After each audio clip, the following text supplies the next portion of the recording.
Hey y'all, Natalie here today, and we are celebrating Rebecca Moore's 1,500 subscribers on YouTube, which is super awesome for her.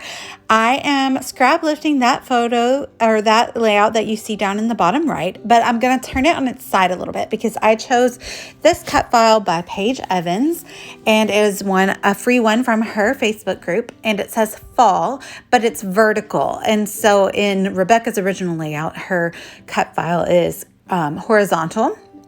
So that's why I decided to just flip it on its side. And I have these 3 fall photos from a hike that we took a few years ago. And I'm trying to fill in some gaps in my scrapbook. And so I went through and looked at that month's photos to see which ones I had not yet done. And yeah, that's how I decided to scrap these.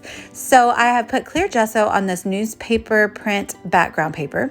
And my favorite way of using the packaging technique, which is how Rebecca put her color on her page, is to use a stamping block. I learned this trick from Sarah Scraps. So I'm putting the Distress Oxide ink on the stamping block, and then I'm spritzing it with water and just using it to kind of do this packaging technique with my stamping block. I just find that I have a lot more control than I do with like a flimsy piece of acetate. So that was Crackling Campfire, and then this yellow color is Fossilized Amber. So I'm just doing a few different splotches around the page to peek out from either side of the cut file. And just softening up a few edges that maybe got kind of a hard line there, getting off of the edge of that square stamping block. So that's what I was doing there. I'm going to set it aside to dry, and I'm going to back my cut file. And I know that like glitter paper is probably not the go-to most people choose for backing their cut file, but because it is such a dense amount of leaves within the word fall, I thought that it would not just be like overwhelming to use the glitter. And you know, my style, I call it rustic sparkles. So we have the fall leaves in the rustic nature of the layout. And then I added the sparkle with the glitter, and I'm happy with how that looks. It might be a bit much for some people, but I love it. And I love that glitter paper. It doesn't like really shed or anything. So that's really nice. So everything is dry. I'm going to go back through and add splatters with a small paintbrush because I don't think any page is complete without splatters. So I just did the same technique. I put the ink down on my glass mat, spritz it with water, and just turn it into watercolor. And yeah, that's about it. So make sure you hop along with everyone who's playing along to celebrate with Rebecca today. I'm going to put the hop list down below. Now here's where I was going to put it on a border, and I realized that the paper wasn't 12 by 12, which I was like, oh no, I hadn't realized that before. But it's okay because it's a good way to duplicate that green color. So what I'm going to do is cut a couple strips from the same paper I used to cut the cut file.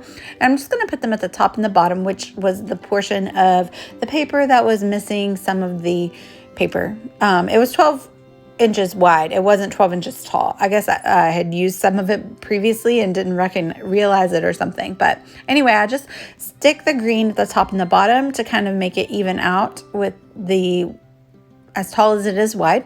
So it's a square. And I like that because then, like I said, you get this green color that is on the cut file. So yeah, I'm happy with how that looks. And so we're putting it on that craft paper.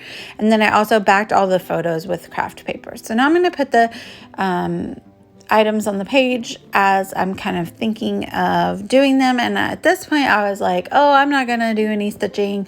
It doesn't need any stitching. It's going to be so busy with all the leaves. No, spoiler alert, I do stitching. It just makes the page feel so finished. So I do go off screen here in a minute and I stitch around the craft paper with some black thread as well as the newsprint paper with black thread. So I have a few different die cuts that I used some Memento leaf dies. I used the skeletal leaf dies by Tim Holtz, and I used Tim Holtz fall foliage dies, garden foliage, I think. And I cut those in green glitter paper to kind of bring in the green as well. And So I cut those 3 different sizes of leaves to do 3 different leaf clusters around the photos to kind of mimic Rebecca's layout. So we're ready to commit. I'm using lots of tape because the craft paper doesn't love to stick, and the backed cut file is also pretty heavy, so I'm making sure that I'm adhering everything down really well. And there you can see I sewed around the edges like I was saying earlier, snipping off the excess, but it just gives it such a finished look and makes it pop. So I'm glad I did go back and do that.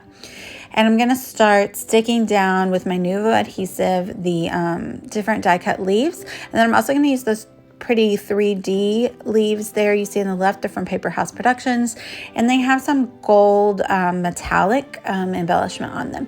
I'm going to link down below with my cherry on top affiliate link, as well as my Cricut and Paper House Production affiliate link. So if you want to go shopping for any of these supplies that you've seen me use today, yeah, feel free to use those. And like I said, make sure you hop over to Rebecca's page and congratulate her on her 1,500 subbies. And if you don't subscribe to her yet, definitely do so, because she is so great. I would almost go as far to say she might be the next Missy Whitten, because she's super, everything she makes is gorgeous. Like, seriously, she's so good at what she does, and she's so sweet. So congrats, Rebecca. Oh, these are really old die cuts, but it was too big for it fitting anywhere on my page, so I just cut it down and made it work, you know. So I'm just gonna stick a couple more leaves on there, and then to go with this collection, I think it's an old Echo Park collection.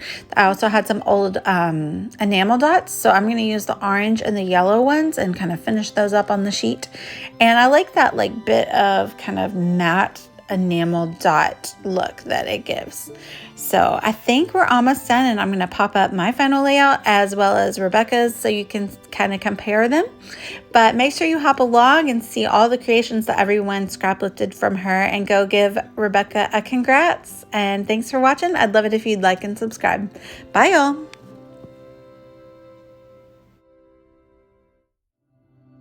y'all.